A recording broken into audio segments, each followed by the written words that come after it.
Hey, what's up, everybody? Just want to say good evening. I want to say thank you for joining.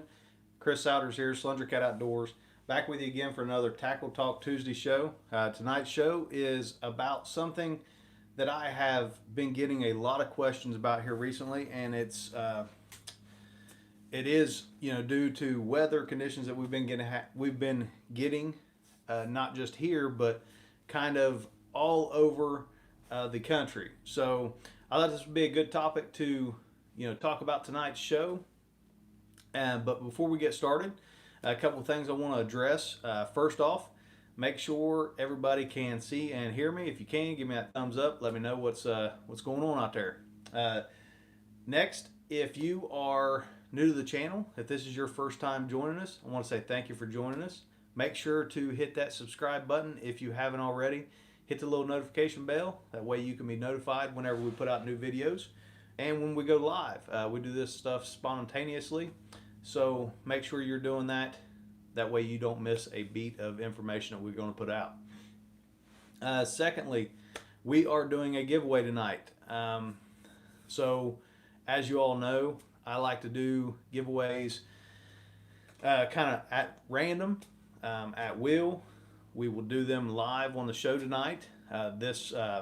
Once that is done, that is over with, that rod giveaway will be over. So somebody in tonight's show will get a new rod from Warrior Cat Tackle, thanks to everybody, John Adams and the gang at Warrior Cat Tackle. So make sure you guys give them some love. I didn't even ask for it. He actually jumped on one of my posts last week and said that he heard that we was giving away a new rod, and I messaged him up and I said, what's going on, John? And he said give a rod away. So it's going to be a rod of your choosing, either a medium heavy or a heavy, whichever one that you decide to get from them. And just show them some love, say thank you, appreciate it. And this is kind of their thank you to you guys for supporting me and always giving me good feedback on what we're doing. So that's to get us started. We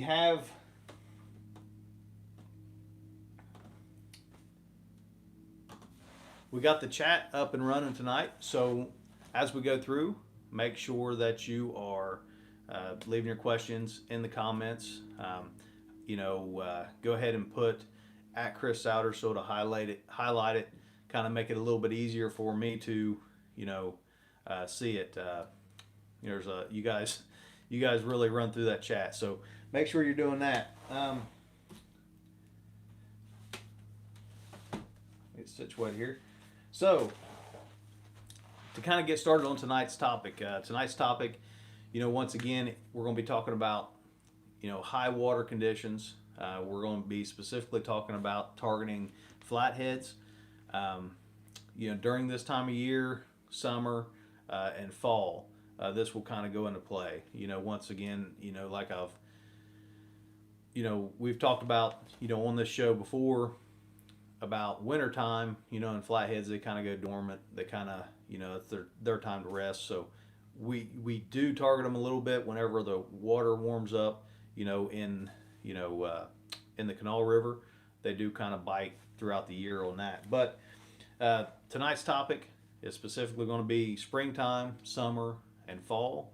And we're going to be specifically talking about flatheads, how to target them, areas to target them. Be getting into some bait. Had a question about bait size, bait preference, things of that nature. So let's jump right into it. Let's get right started. Had a question pop up here, so we'll go ahead and answer that. It says, this is from Shane Howell. It says, in the summertime when bait is more spread out, would you rather throw a big heavy net and wear yourself out, or a smaller lighter net more? Okay, so real quick, I'm going to answer that question for him. When the bait is spread out more in the summertime, he's talking about and it doesn't school up as much. Now it will still school up, especially as it gets scared and nervous. They will kind of group up. Uh, I will stick with a big net still if I can. If I'm legally able to throw it, that's what I still go with. I still use that 10 foot, 1 pound, depending on the size of bait that I want to try to get. It's either going to be a 1/2 inch or an inch, one of those two. But if you're throwing a bigger net, your odds every time that you throw are better of getting at least 1 or 2 pieces of bait. Rather, if you're throwing a small one, your odds decrease, meaning you have to throw more. So it's kind of 6 in one hand, half a dozen in the other. But I personally prefer to just continue to use that bigger net, and it kind of betters my odds personally. So I hope that helps. If you can throw a big net, I highly recommend that you stick with it. Also, before I forget about it, if you guys are liking the information that I've been putting out, make sure you hit that thumbs up. Let me know. All right, so tonight's going to be shallow or high water flatheads, and kind of to start with, the way I want to start this out is specifically talking about. We're going to kind of be talking about a river, or rivers. I'll be specifically talking about the high river, but you can kind of take this information and apply it to wherever you're at, in the country. Normally, anywhere I go, I can take this information and apply it in a way that is effective for me in that scenario. So just because we're specifically talking about the high river doesn't mean it's specifically for the high river, okay? But this is specific to flatheads and not blue cats, okay? Because two different animals, they react two different ways to the current. So, you want to target those in two different ways. So when we talk about high water, what do I consider high water? High water is something to me that is, it can be just 5 foot high, and that be high water. Whenever I say high water, I'm talking about, water that is more than what would be normal pool, but it has lots of current. So, for me, a perfect target current for me for flatheads is that 1 to 1.5, or that 0.7 to 1.5 mile an hour current. Once that current gets up above that, say up close to over 2 mile an hour, those fish are then forced closer to the bank or in those low current areas, okay? And that's whenever we want to switch our tactics on how we go about trying to find or locate these fish, and we can kind of throw everything that we have on the sonar out the book, or out the window, but you want to kind of remember that, and as we go through that, you'll see what I mean. If you have a big tree that's right in the middle of the river, high water comes, but there is a calmer section on the bank, then that fish that maybe you would normally catch out here on that big tree will be up closer to that bank. And we will kind of talk about that as we go through as well. So that is what I consider to be high water. What do we look for? Where do we start to look? And the reason I say this is for spring, summer, and fall is that is whenever the flathead is the most active, or is being active, is moving. They're they're feeding. They're not grouped up in their, like in a pod warming up. So that is why we're concentrating on this time of year. So what do we look for?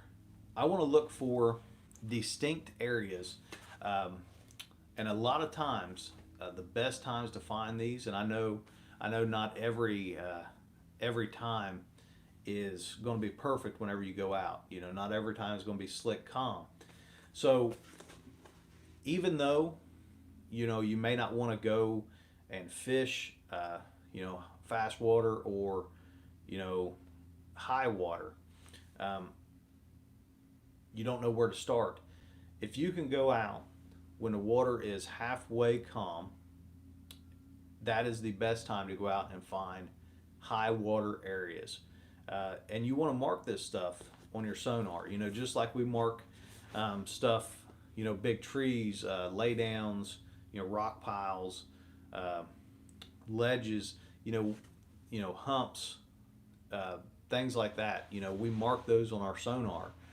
Even though we see something that may not uh, be specific to today, when we mark that on our sonars or put it in our notes, as we've talked about before, we can put it in there in a way that whenever that condition comes, we can go back to that, and then we can go try and look at see what it's doing, at that high water.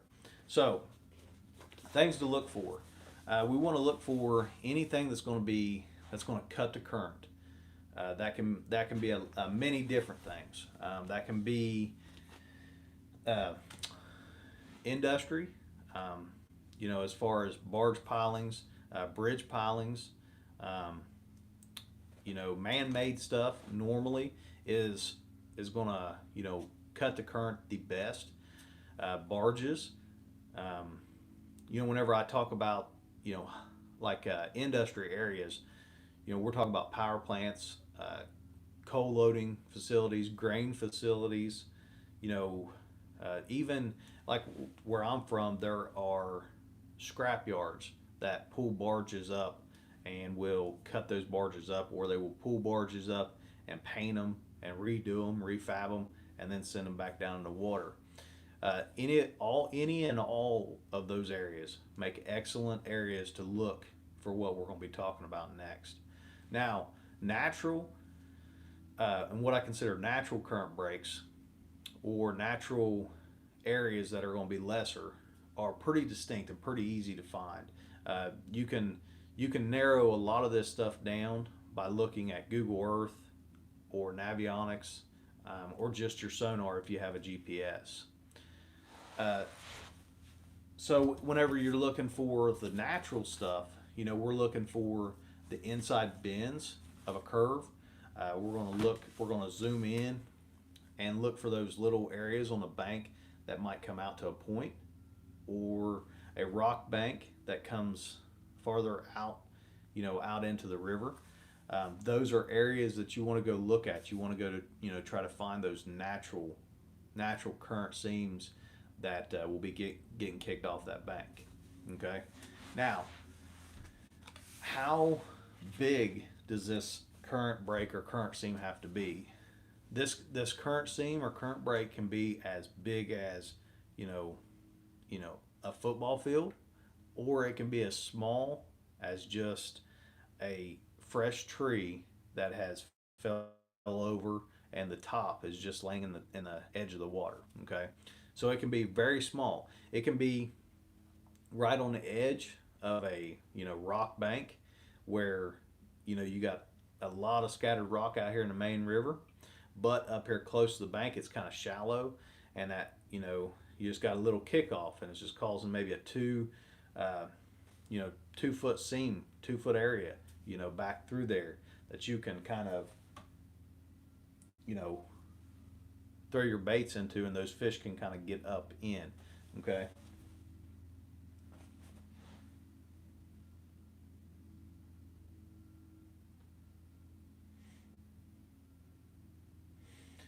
Here's a good question, and I'm going to answer this real quick. Jason Huggins asks, What about a lake with acres of standing timber, bluffs, very deep, early thermoclines? Okay, so Jason, okay, I think what you're asking is if if you're going to fish a lake and it's got a thermocline in it, where how do we approach that? Okay, and we're kind of getting off track for a minute, but that's okay. We can come right back to it.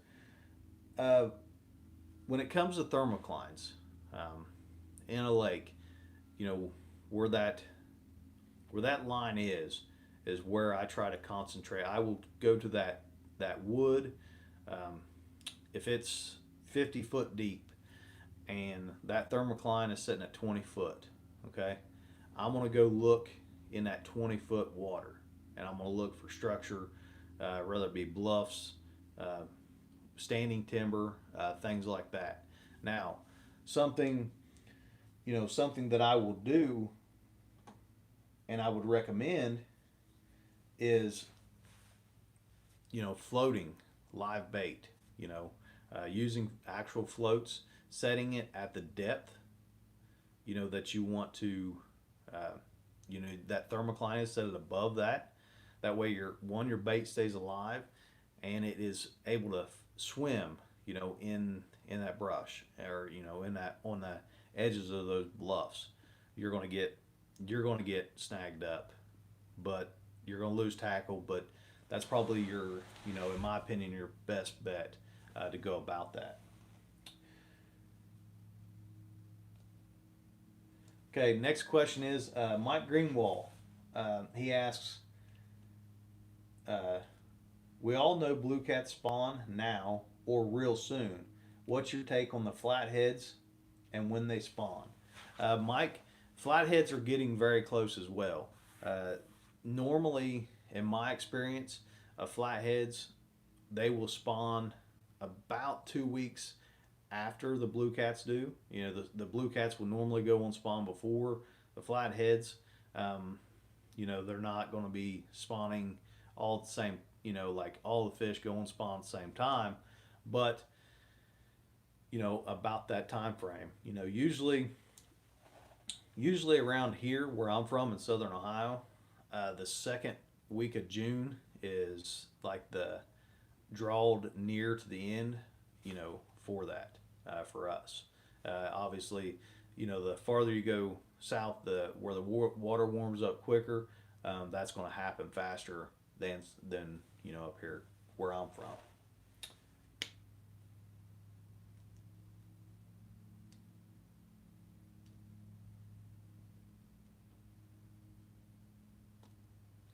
Okay, so here's a second question to the first question Jason asks.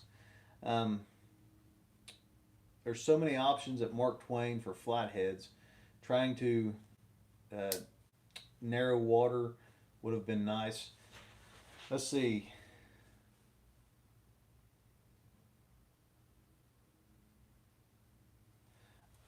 You know, uh, Jason, I would like to, if I could, I'd like to have some more information on that lake that you're specifically talking about.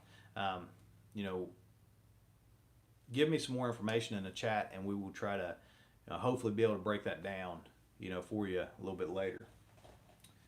Okay, so all right, now that we're caught up on that, let's jump right back into the high water flathead stuff.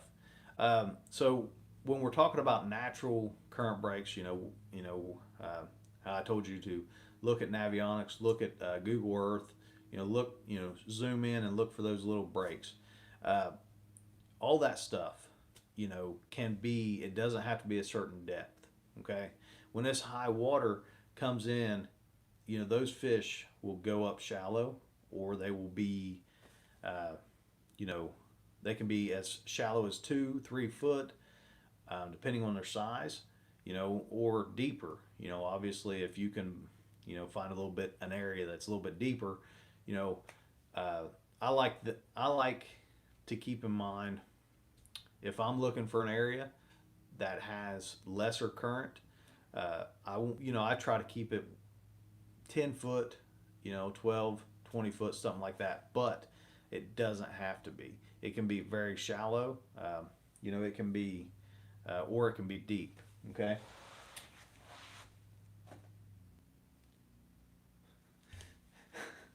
Robert, I'll draw a picture here in a minute, buddy. Glenn's Catfishing Adventures. He asks, "What water temp do you think the blues and flatheads spawn at, and does that vary between regions?" Um, I believe that the temperature for flatheads spawning is like that 72, 74 degrees. Okay, and now that is, uh, you know, and that depends. And obviously, and I do think that depends on where you're at. Warmer, warmer climate areas may be a little bit warmer. Colder climate areas may be a little bit colder, because I think a lot of that depends on the time of year as well. And I got to give a shout out to somebody that's out there tonight watching, Brant Horner. I want to thank you and Justin for jumping on here tonight and listening to me talk. It means a lot. And Justin, hope you guys had a great vacation. So thanks for watching tonight. Michael Hobson, he asks, how far do you want to anchor from a creek pouring into the river, above it or below it? Okay, so that's a good question. Good question, Michael. Michael asks, do we want to fish above a creek, below a creek, if it's pouring into the river? Um, you know, that depends on the main river. Okay, if this is a new rain and that creek is getting washed in, I will want to be kind of, where that water's coming in, if the main river is not flooded yet. Okay, and those fish will move up, up in that. This would be a good time to draw a picture for you.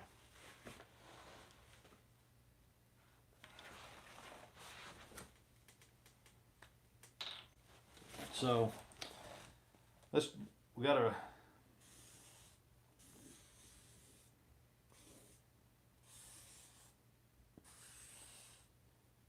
okay, we got our creek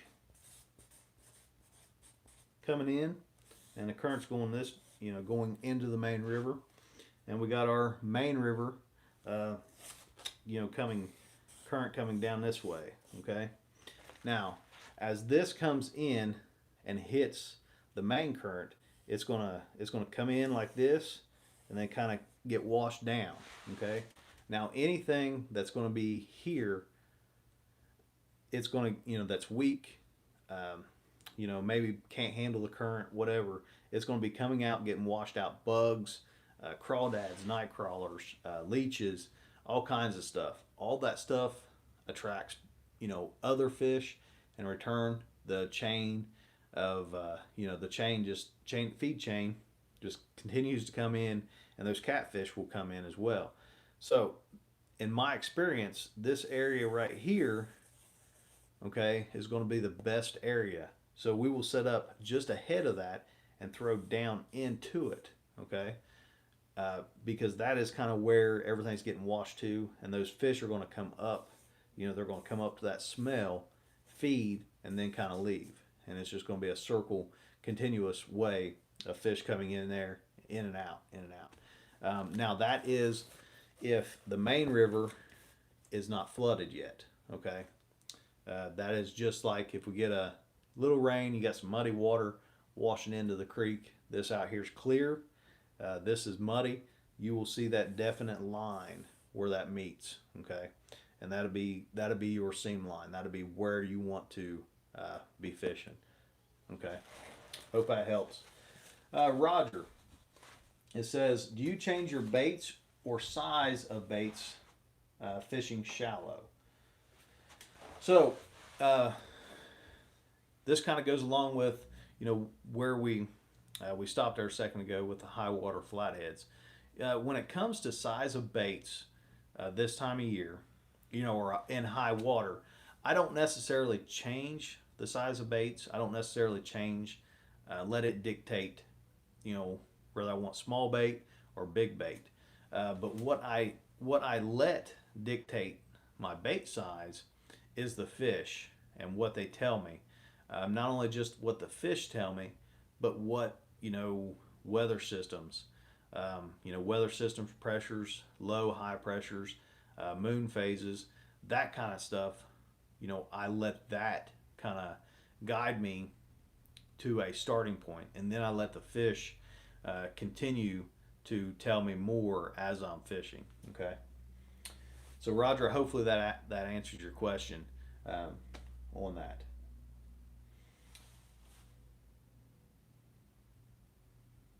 Okay, West Virginia Catfish 85. He asks, how do you think high water difference is clear versus muddy? Um, that's a good question. So let's think about this.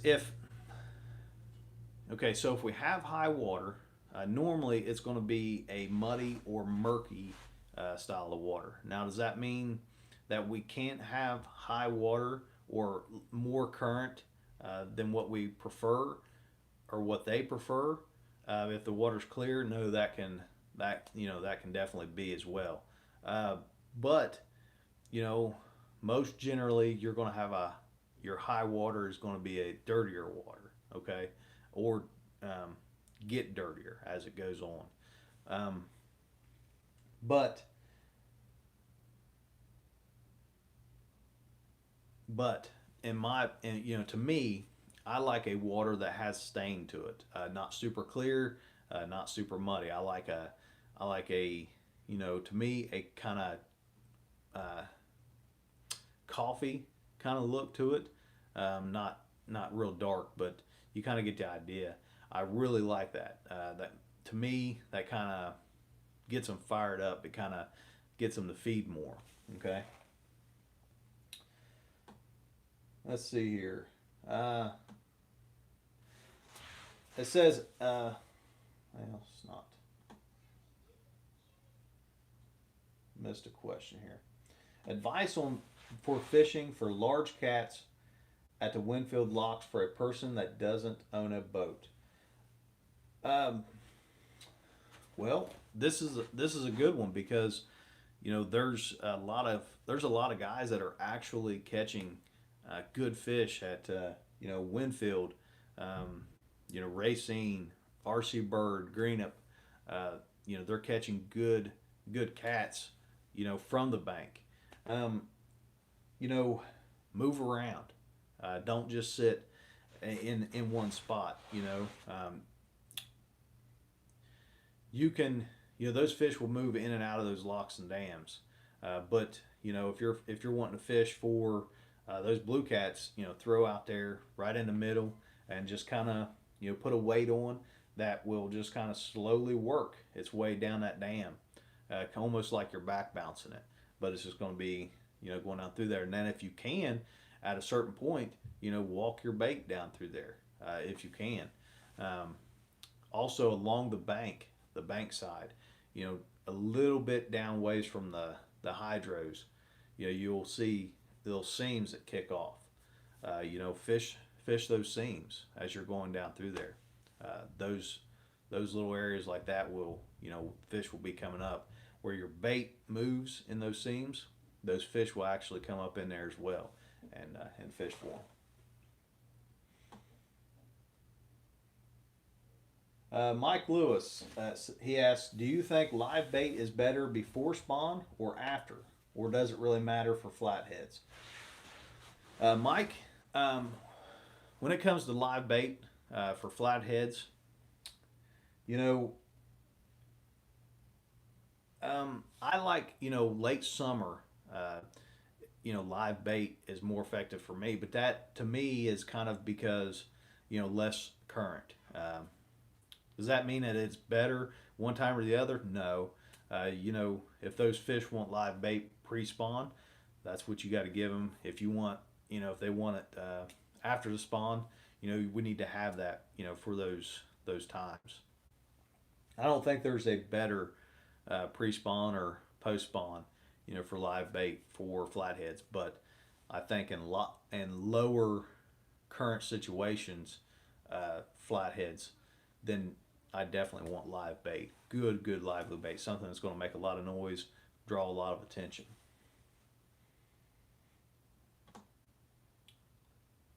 Backwoods Bobby, he asks, how long do you sit on a spot before moving?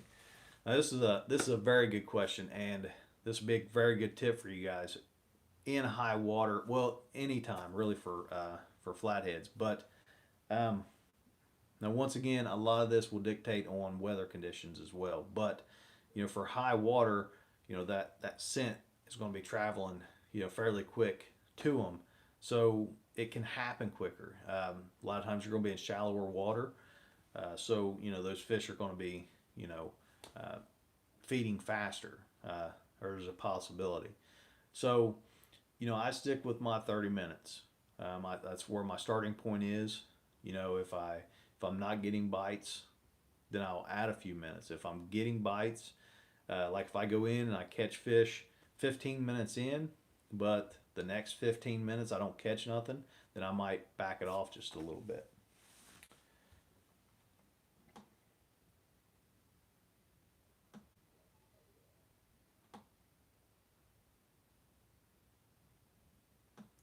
Okay.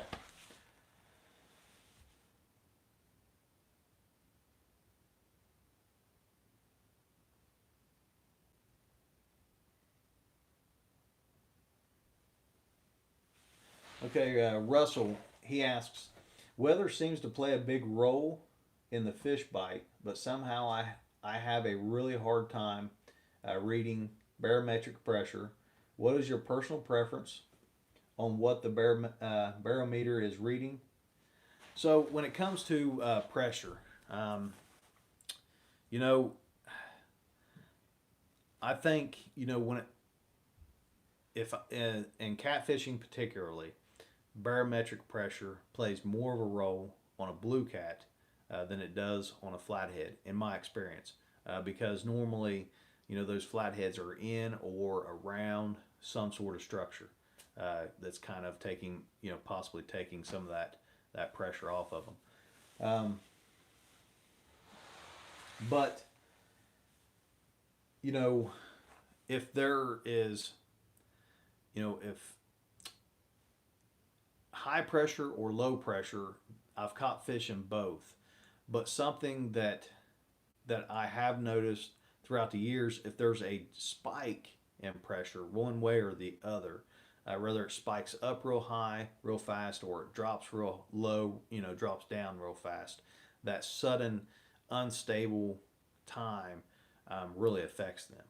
I've caught fish at high pressures and low pressures, but normally, if that drastic change happens, then that is whenever I really feel or see the difference in the bite. Okay. Let's see here. Chad Hayden, I think I know where you're from. It says we are having the worst flooding in 120 years around Quincy, Illinois, and Hannibal, Missouri, Mississippi River area. How do you think the spawn will be, and how will fishing be later in the year? I hope, Chad, that I'm wrong about this, but I got a feeling that you're not going to have a good spawn. Now once the things settle down, and kind of you may see fish from that have moved up into different pools, so the fishing may be good, but unfortunately, I got a feeling that with all the floods and the bad weather, it doesn't make for good, good spawning periods. So I got a bad feeling that the spawn's not gonna be real good. All right, so now to get back on to what we was talking about earlier. We was talking about depth. How this high water will affect it. I want to kind of draw some pictures of stuff for you guys to look for whenever we're on the river, and and we're we need something visual. And I wish I could have done this show tonight on the river, because the river is high right now, and it would have been great to be able to go out there and zoom in and show you guys specifically. You know, that is what we want to look for. But I'm going to draw a river and draw an example of a industry area, and so that you guys will be able to have an idea of what I'm looking at there. So we got a river coming down through there. Yeah.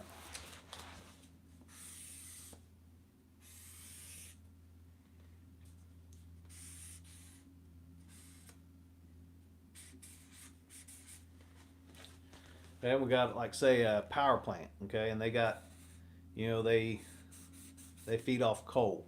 So we got coal uh, loading barge tie-ups through here, okay. Now, as they bring in, they will load, let's say, they will maybe be loading a barge right there, okay. Now the current's going to be coming that direction, okay. So now each one of these down through here over the years naturally will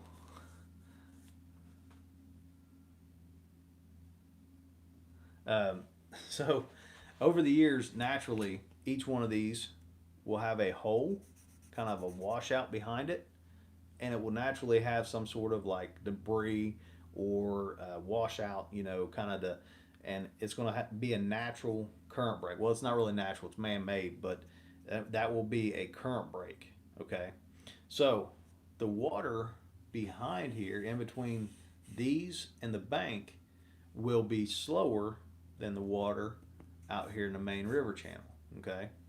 uh, Also, the water behind this barge, especially over, by that uh, barge pier up here. Sorry, kind of got sidetracked with a question that come up.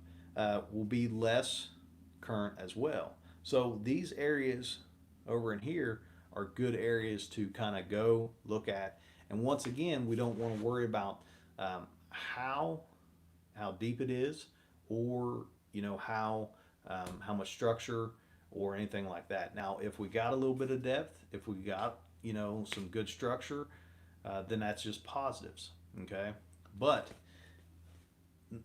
as long as we can see a distinct line, and a lot of times that line will be, you can sit where you think the water is slower and see how fast you're moving, and look out at the main river and see if everything is flying by you faster.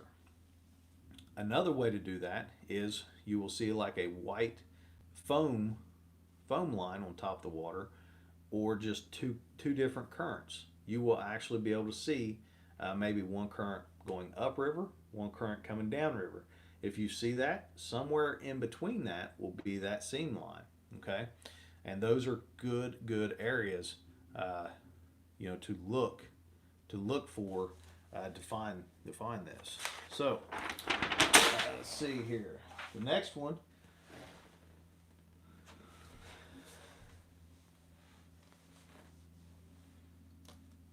Okay, so the next one we want to look for is going to be on the inside of bends.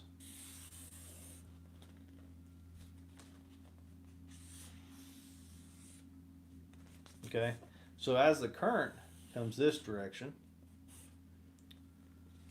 it's naturally going to go straight over to this side and hit, and then come down, meander down that river. Okay, so somewhere between here and here will be an area on that bank, one that will possibly collect structure, but will also be less current, because that current is coming off this corner and kind of going down like that direction. So somewhere in that vicinity of the lower inside curve will be an area, and it might be right up against the bank, or you might have some room, but that will also be an area. Okay, and this is another area that you'll be able to see distinctly because of a foam line, or just those two currents separating as well.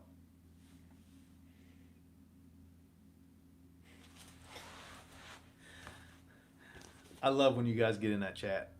I'll read those chats, and sometimes it gets me. It gets me. All right, so let's see. We talked about. Uh, Now let's talk about. Let's see, another one that I want to think about. I want to kind of show you, talk about. We talked about a power plant type industry. Another one. A lot of times, you guys have just been driving down the river, and you will see barges tied up in the middle of nowhere on the side of a bank. Um, you know, and there'll be stacks. Okay, so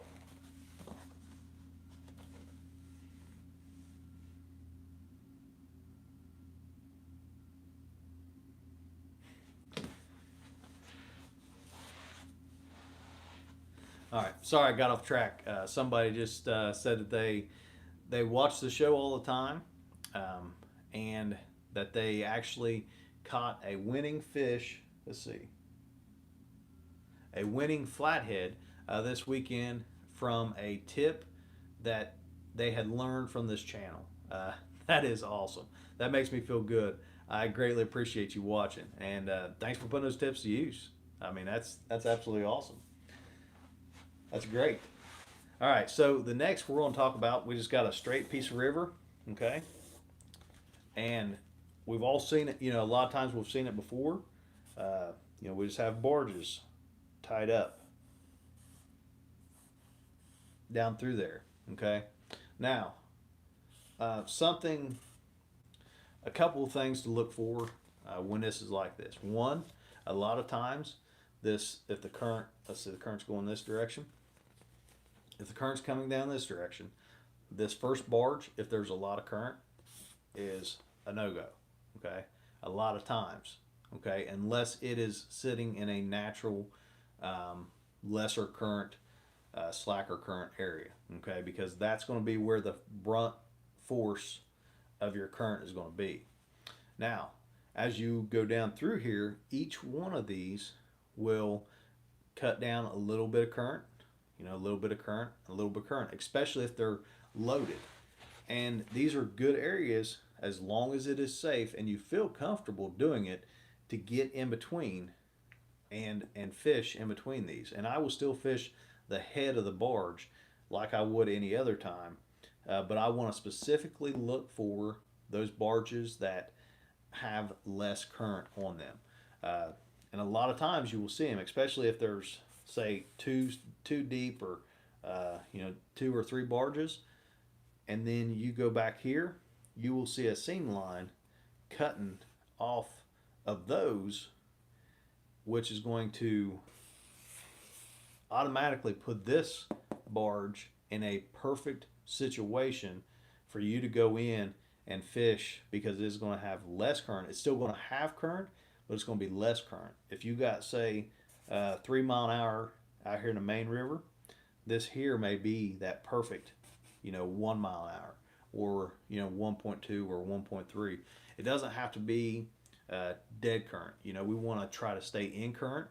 That's going to help us anchoring. That's going to help us, positioning the boat, sitting still, a lot of different things like that. So we want to stay in current, but we want to be in lesser current. Okay.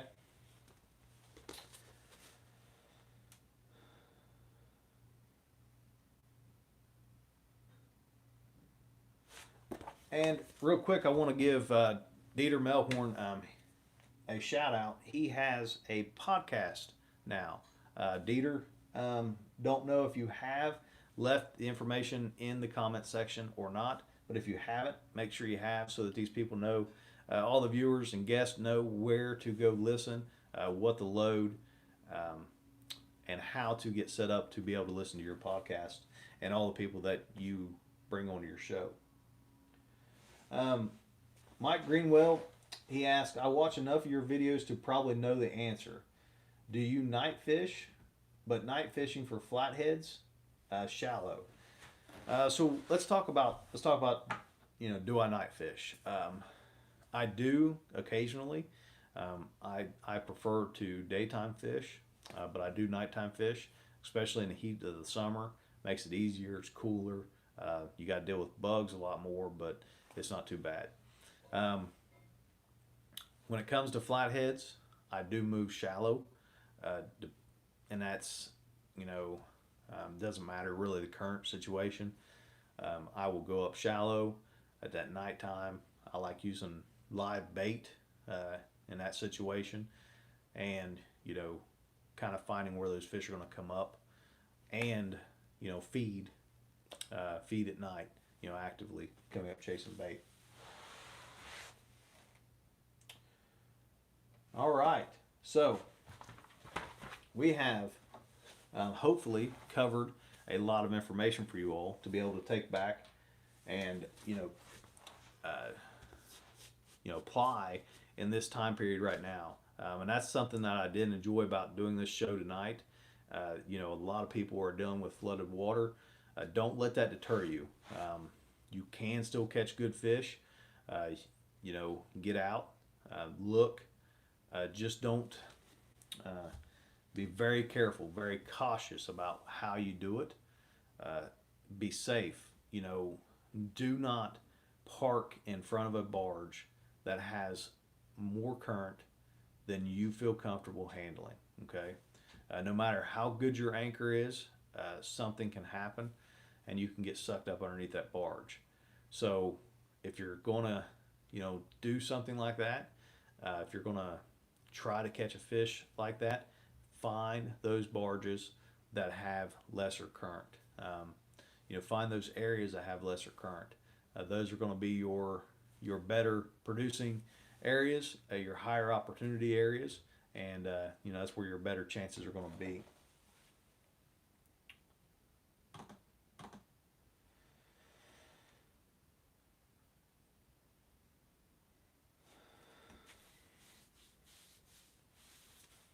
All right, so for everybody that has stuck around, whoever wins uh, the new Warrior Cat rod tonight, make sure you get a hold of John Adams and the gang at Warrior Cat Tackle. Tell them thank you.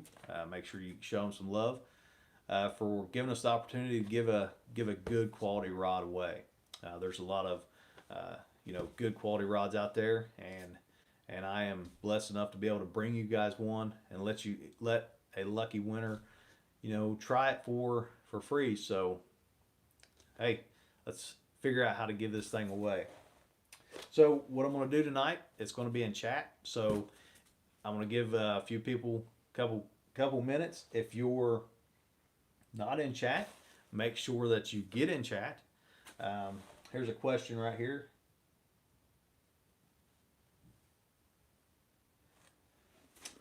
While some people are getting ready for this, I want to give everybody an update. Another reason that I decided to do this show, was it worked out great to give the rod away tonight. Tackle Talk Tuesday will be kind of paused for probably a month. I would say I might be able to do one here or there. Unfortunately, my beautiful wife is going to have a surgery here next week. So please, if you guys can, say a few words, say a few prayers for her and our family. Keep us in your thoughts and prayers as she goes through surgery. But it's a lengthy, lengthy healing process back up.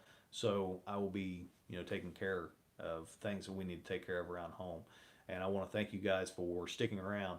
I've got a few videos saved back to kind of get us through this time. Some good catches. A little teaser. If anybody's seen the picture of the fish that I posted on Facebook with the picture of the Warrior Cat tackle, telling everybody I was going to give a rod away tonight. That fish made it in a video. So make sure you're watching upcoming videos for big flatheads. That thing was a beast. It was actually a personal best. So without further ado, I want to thank everybody for watching.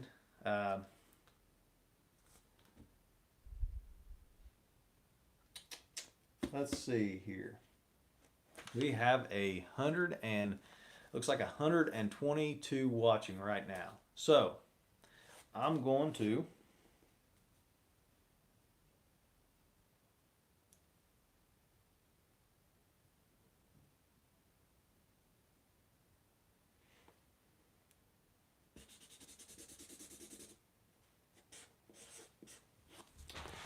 Glenn's Catfishing Adventure had a question real quick, and I know I'm dragging this on, but it's worth it. He asked about the side scan video. Says he can't wait for the side scan video to come up. That is a video that I'm hoping to be able to do. I want to make sure that the water is in good condition and everything, the weather, everything is good, so that you guys can really see. We can really go through that side scan. That is a tool that you need to take advantage of it if you have it. So, drum roll. I have picked a number between 101 and 122. First person that guesses it wins the rod. Get them slinging. And I wrote it down. So, oh, that was quick. That was quick. 101. And